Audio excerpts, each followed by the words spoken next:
आजकल कोरोना के साथ एक सबसे बड़ा नाम जुड़ा हुआ है सैनिटाइजर। लोग इसका प्रयोग पहले भी करते थे, लेकिन जब से कोरोना आया लोग हर मिनट सिर्फ सैनिटाइजर को ही याद करते हैं और हर मिनट सिर्फ सैनिटाइजर का ही इस्तेमाल करते रहते हैं। दोस्तों, इसलिए जानना बहुत जरूरी हो जाता है कि जो सैनिटाइजर हम बार बार हर मिनट इस्तेमाल कर रहे हैं, या कोई नई बीमारी तो नहीं दे रहा हमें, या हमें कोई नया चर्म रोग या कोई ऐसी बीमारी पैदा करते हैं जो कोरोना जाने के बाद हमें बहुत बड़ा खामियाजा इसका भुगतना पड़े। वैसे भी कोरोना की बात करें तो हमारी अभी तक कोई भी ऐसी स्टडी, कोई भी ऐसी दवाई नहीं बनी है जो कोरोना को ठीक कर सके। सिर्फ हमारी इम्यूनिटी, हमारे WBC, हमारे फैगोसाइट, हमारे लिम्फोसाइट ही ऐसी चीज है जो हमें इस कोरोना नाम की बीमारी से बचा सकते हैं।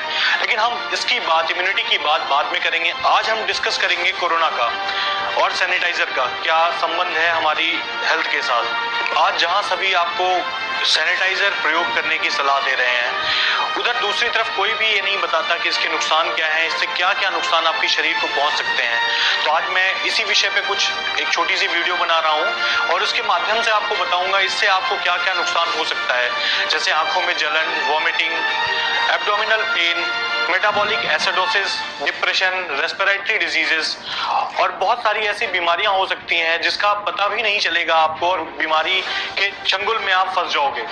तो इसलिए मैं आपको आज बताने वाला हूं कि बाजार में मुख्यतः दो तरीके के सैनिटाइजर उपलब्ध हैं जिसको आप खरीदते हैं। एक अल्कोहलिक और दूसरा नॉन अल्कोहलिक सैनिटाइजर, मतलब जिसमें एक में अल्कोहल होती है, दूसरे में अल्कोहल नहीं होती है।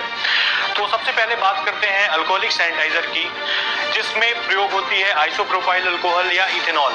इथेनॉल और आइसोप्रोपाइल अल्कोहल के प्रयोग से आपके शरीर में बहुत सारी बीमारियां हो सकती हैं, जैसे कि बच्चों में स्लीपिंग एपनिया, एसिडोसिस, और वहीं बड़ों में नर्वस सिस्टम संबंधी बहुत सारी बीमारी भी पैदा हो सकती है। वहीं दूसरी तरफ जहां हम देखते हैं कि नॉन अल्कोहलिक सैनिटाइजर जो हम प्रयोग कर रहे हैं उसमें ट्राइकोल्सेन नामक एक पदार्थ प्रयोग किया जाता है, जिससे हमारी शरीर में बहुत सारी बीमारियां हो सकती हैं। FDI के एक रिसर्च द्वारा भी पता चला है कि हमारी शरीर में ट्राइकोल्सेन नामक जो केमिकल होता है वो हार्मोनल इम्बैलेंस पैदा करता है, बहुत सारे हार्मोनल को हमारी शरीर में इम्बैलेंस कर देता है, जिससे नई नई बीमारियां पैदा होती हैं। उसके साथ साथ एंटी माइक्रोबियल रेजिस्टेंस पैदा करता है, जिससे छोटी छोटी बीमारी की चपेट में आप आसानी से आ जाते हो।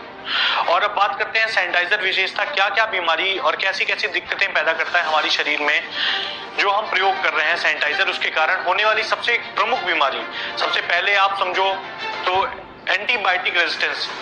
ट्राइकोल्सेन नामक जो केमिकल हम प्रयोग कर रहे हैं सैनिटाइजर में, वो हमारी शरीर के बैड बैक्टीरियाज के साथ साथ गुड बैक्टीरियाज को भी खत्म करता है, जिसका काम हमारी शरीर से बीमारियों को बचाना है। और यदि हम गुड बैक्टीरियाज को खत्म कर देते हैं तो आसानी से हम छोटी छोटी बीमारियों की चपेट में आ जाते हैं। और एक छोटा सा सर्वे हुआ था 2011 में, एपिडेमिक इंटेलिजेंस सर्विस जो कि यूनाइटेड स्टेट में स्थित है, उनकी रिसर्च से यह पता चला था जो व्यक्ति सैनिटाइजर का प्रयोग ज्यादा करते थे साबुन से हाथ धुलने की तुलना में, उनमें 6 गुना ज्यादा गैस्ट्रोएंटाइटिस का लक्षण पाया गया।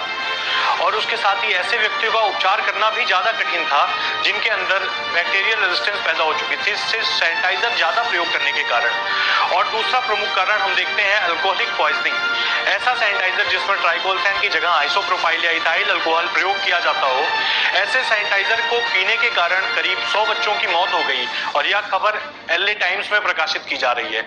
इसके लिए मैं एक छोटा सा एग्जांपल आपको देता हूं कि आपने सुना होगा कि डायबिटीज के रोगियों के लिए कहा जाता है कि करेले पे सुबह नंगे पैर चलें। जब वो करेले पे सुबह नंगे पैर चलते हैं तो उनकी जीभ में कड़वाहट आ जाती है। तो ऐसा करने से यदि आप हाथ में अपने कोई सैनिटाइजर मल रहे हो, वो सैनिटाइजर का प्रयोग कर रहे हो, वो सैनिटाइजर आसानी से आपकी स्किन में एब्जॉर्ब होकर आपके शरीर में चला जाता है और बहुत सारी बीमारियां पैदा करता है। और एक छोटी सी बात मैं आपको बताना चाहूंगा कि इससे सबसे बड़ी बीमारी जो पैदा होती है वो आपकी शरीर का जो इम्यून सिस्टम है उसको कमजोर कर देता है सैनिटाइजर। और इसके कारण जो आप आज कोरोना से लड़ने के लिए अपने इम्यून सिस्टम को एक तरफ तो आप स्ट्रॉन्ग करने की बात कर रहे हो, दूसरी तरफ वहीं आप अपने इम्यून सिस्टम को इस सैनिटाइजर के ज्यादा से ज्यादा प्रयोग करने के कारण खुद ही हानि पहुंचा रहे हो। और इस पे आधारित एक स्टडी भी हुई है Michigan school of public health की एक रिसर्च में पाया गया है कि सैनिटाइजर में प्रयोग होने वाले केमिकल हमारे शरीर में बहुत सारी एलर्जी भी पैदा कर देते हैं। आजकल छोटी छोटी एलर्जी आप देख रहे हो, स्किन एलर्जी, फीवर, ऐसी बहुत सारी एलर्जीज हैं जो सिर्फ सैनिटाइजर के उपयोग से हो रही हैं। आजकल लोग सैनिटाइजर भी अलग अलग फ्रेग्रेंस में खरीदना पसंद करते हैं। क्या आप जानते हैं ये सिंथेटिक फ्रेग्रेंस कहां से आती है? सैनिटाइजर में प्रयोग होने वाला सबसे प्रमुख कंटेंट है पैथलेट। सैनिटाइजर में प्रयोग होने वाला पैथलेट सब्सटेंस वो कुछ ऐसी बीमारियों को पैदा करता है आपके शरीर में जिसकी भरपाई करना भी मुश्किल है, जैसा कि एंडोक्राइन सिस्टम को नुकसान पहुंचाता है या पैथलेट। उसके साथ साथ आप जेनाइटल डेवलपमेंट को भी रोक देता है।